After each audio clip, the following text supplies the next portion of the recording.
termasuk diantaranya ketika kita mengatakan Nabi bersabda setiap manusia itu memang tempatnya sana dan keluputan. Ya itu benar juga karena mafhumnya tidak melenceng dari hadis yang tadi kullu bani Adam khotoun wa khairu khotoina at-tawwabuna.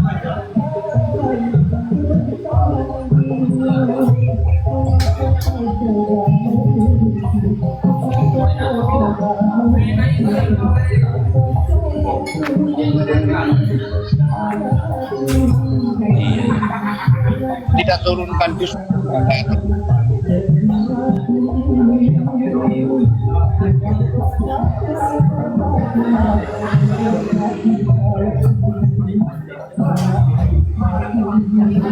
Oke Gus, saya turun dulu Gus. Terima kasih. Assalamualaikum. Loh, kemana sudah? Waalaikumsalam warahmatullahi wabarakatuh. Kan dinau, El. Kan dinau.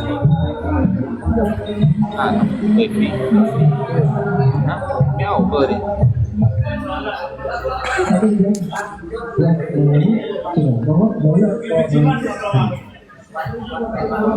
Oh, bagi.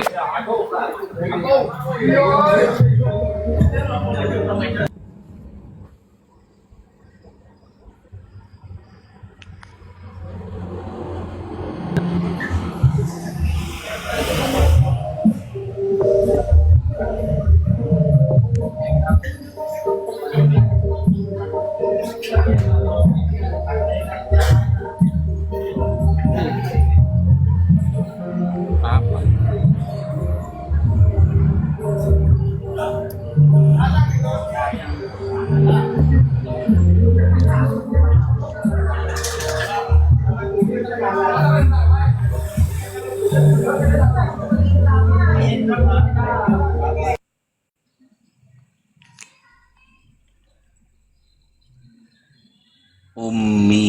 Umi ini gimana Umi ini?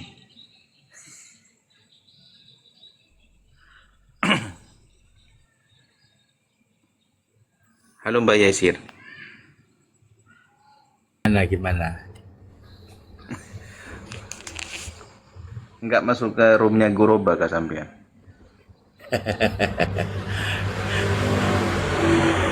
Nanti suruh berdoa nanti. Tadi malam itu saya masuk ke sana Mbak Yai. Terus gimana? Diserang? Diserang saya di sidang. Aduh ya Allah. Sebab saya masuk ke grup ke roomnya Agus Hasan ini gitu. Jadi nang gini. Nah setelah itu saya ngomong.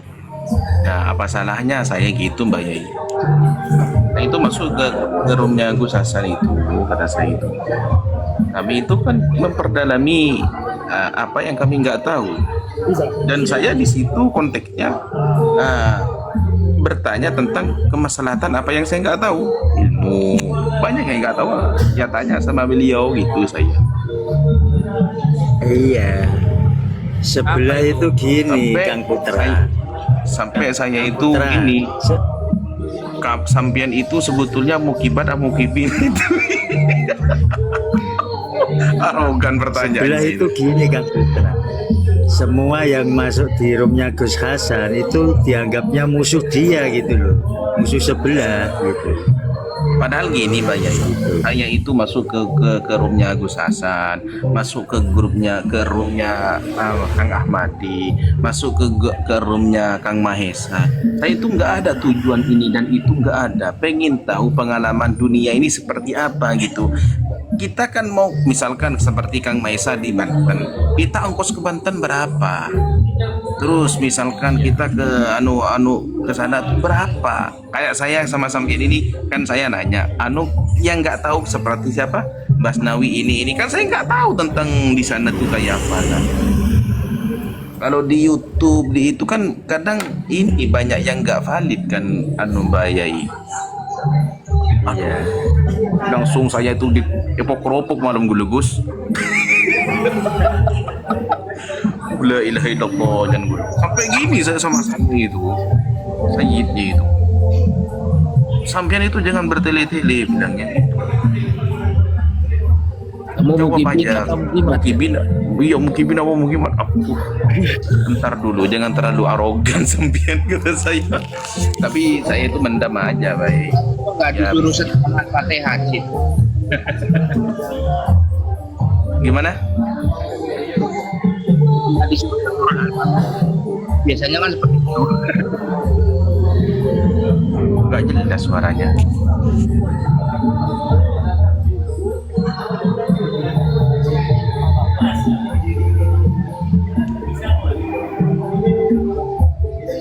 Itu kalau masuk room sana lama-lama disuruh baca Fatihah Bang Putra. Iya. Kirain tidak bisa gitu. Saya itu bukannya apa, Mbak Yai, apa namanya itu kan saya sebelum masuk roomnya beliau ini kan saya dengan beliau juga dengan Guroba itu kan baik aja saya itu ya, cuman saya itu kan kadang moyak-moyak juga yang dibahas tentang nasab mukibin apa sih permasalahannya kok nggak selesai ini aja.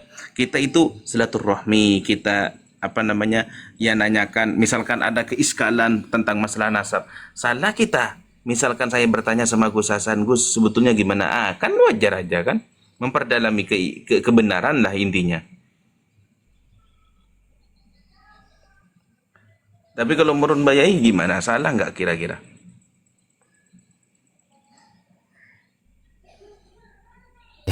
Yang salah itu orang yang dihukum, yang dipenjara itu orang yang salah itu.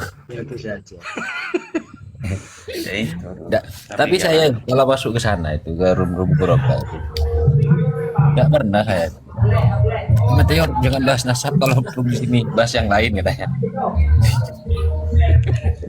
Karena ketika saya naik ke sana pasti rukat roomnya. Enggak lah, ten jago aja kepir. Gendes. Bukannya gitu bang, apa yolah? Ngapain kamu masuk ke sini? Itu kan pertanyaan yang kurang gimana gitu kan? Ya.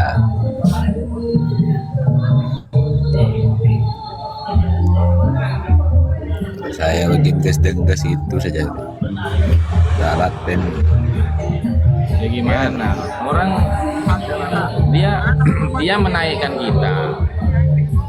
Kemudian setelah kita naik ditanya, kamu masuk ke sini ngapain? Loh, kok bisa ngapain itu gimana? Ya kalau memang nggak diterima, ya kenapa disuruh naik kan gitu loh. Kan gitu. Ya itu. Arya banting leadernya suruh naik, tanda naik. Blokir aja teman-teman kalau tidak mau naik. Jawaban Suruh naik, terkait. tidak mau naik. Malah nyelai.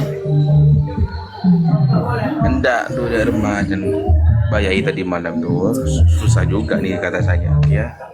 Epak-kerapak saya tadi malamnya keroyok. Ya raban mun bolan sih, tapi cak setung musuh saya. Ada juga ada Kiai Fattah itu tadi. Ada Kiai Fattah juga Gus. Ya, terus pasti diturunkan.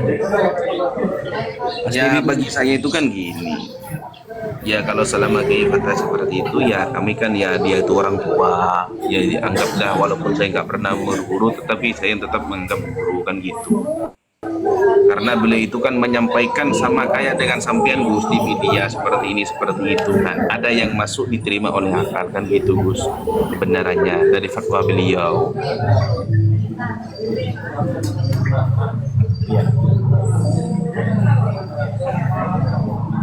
Kami ini kan menjalankan hadisnya Nabi, undur mangkola wala tandur makila Mbak Yai.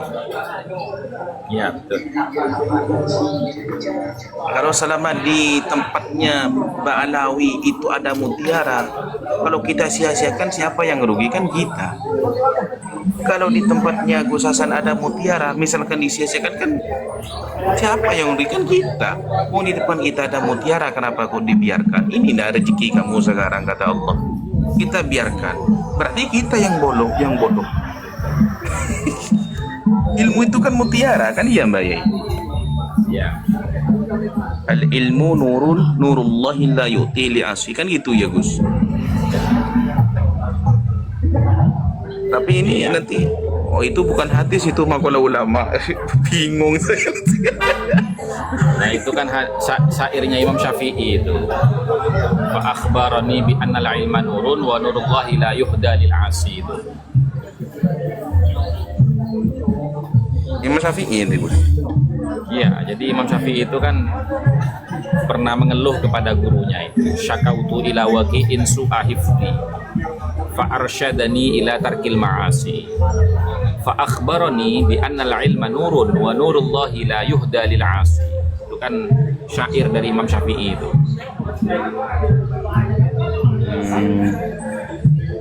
Berarti bukan hadis ya Gus ya? Bukan ya? Bukan.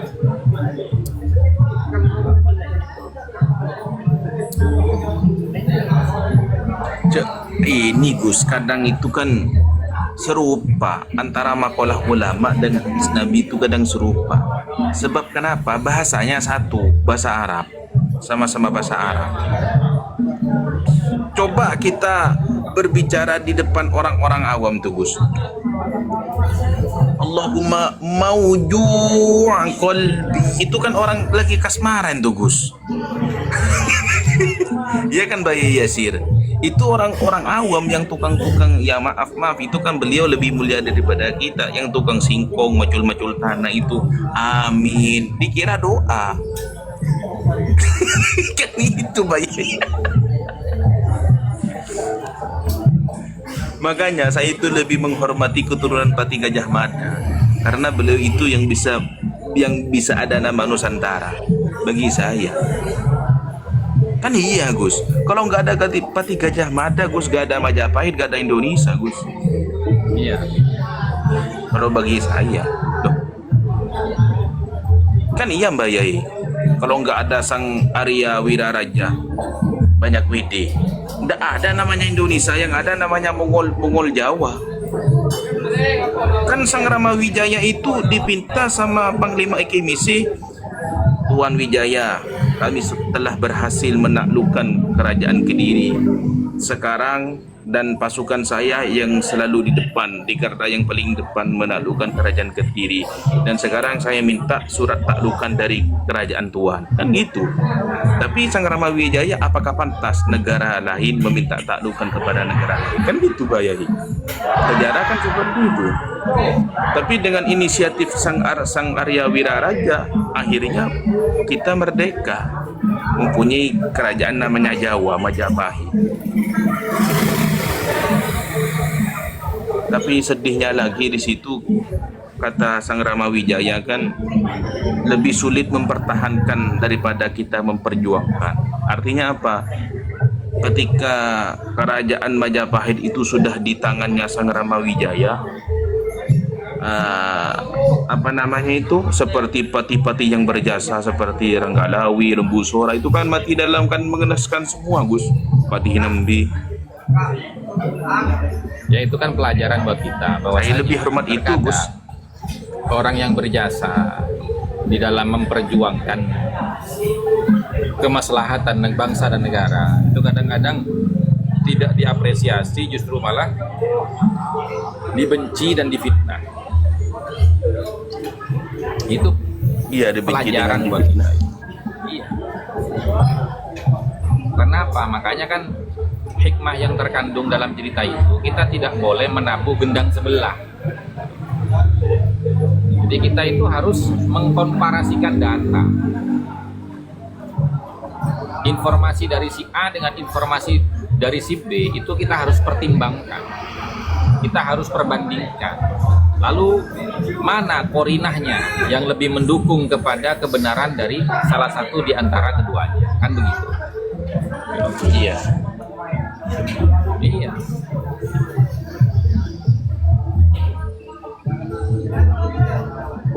Indonesia ini Mbak Yai. Cuma kan begini. Orang itu hanya berani berbicara di belakang layar.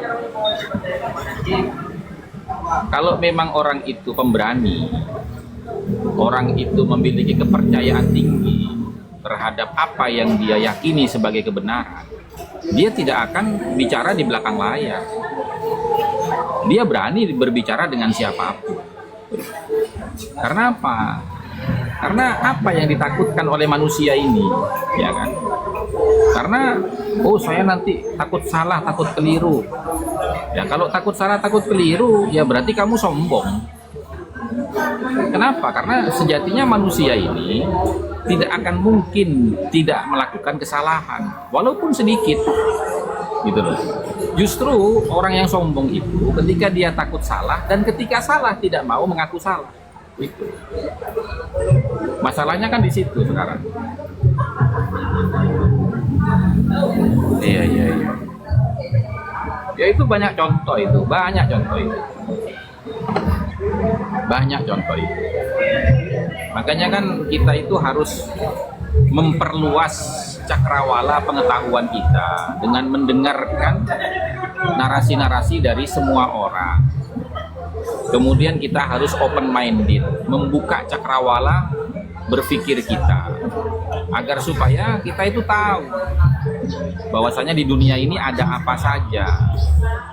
Nah, manfaatnya, maslahatnya, agar supaya kita ini lebih bijak di dalam menyikapi segala sesuatu. Kan begitu. Betul.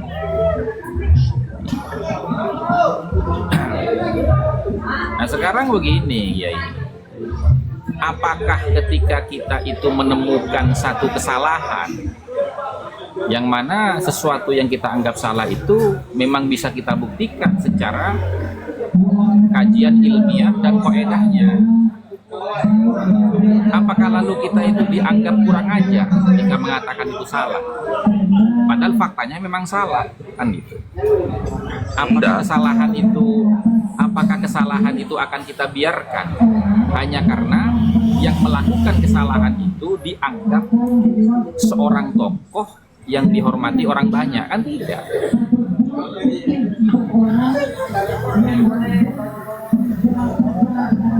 Seperti misalkan contoh saya mengatakan, Anda salah memahami makolahnya Syekh Yusuf bin Ismail An-Nabhani. Karena makalah yang disampaikan oleh Syekh Yusuf bin Ismail An-Nabhani itu bukan fatwa. Kenapa dikatakan bukan fatwa? Karena fakta dan realitanya Yusuf bin Ismail An-Nabhani itu bukan seorang mufti. Dalam Tobaqatnya Az-Zarikli dijelaskan bahwasanya Yusuf bin Ismail An-Nabhani itu adalah seorang sastrawan dan seorang penyair. Tidak ada bahwasanya beliau itu termasuk bagian ahli fatwa, itu nggak ada yang mengatakan itu. Nah, itu yang pertama. Yang kedua, kalau sudah valid bahwasanya makolahnya itu bukan fatwa, ya, otomatis kita akan menilai makolahnya itu makalah apa, apakah itu kalam isbat atau bukan.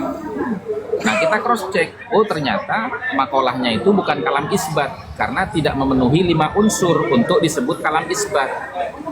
Lalu bagaimana? Ya kalam maddah. Kenapa kok dikatakan kalam maddah? Ya karena dia seorang penyair dan sastrawan. Biasanya seorang sastrawan dan seorang penyair itu ketika menyampaikan segala sesuatu menggunakan perumpamaan-perumpamaan yang secara teksnya itu tidak sesuai dengan fakta dan realitanya, karena hanya dalam bentuk pujian saja. Seperti contoh kita mengatakan kepada Kanjeng Nabi dalam syair, ya, anta syamsun anta badrun. Apakah benar fakta dan realitanya Nabi itu adalah matahari dan bulan? Kan tidak. Itu kan hanya kalam maddah itu. Kalam Nah, pujian. ketika kita kalam pujian. Nah, ketika kita menyatakan seperti itu, lalu kita dianggap telah merendahkan, menghina seorang tokoh yang bernama Syekh Yusuf bin Ismail An-Nabhani. Nah, ini kan lucu. Kita bicara berdasarkan fakta, Anda bicara berdasarkan apa gitu loh. Kan begitu.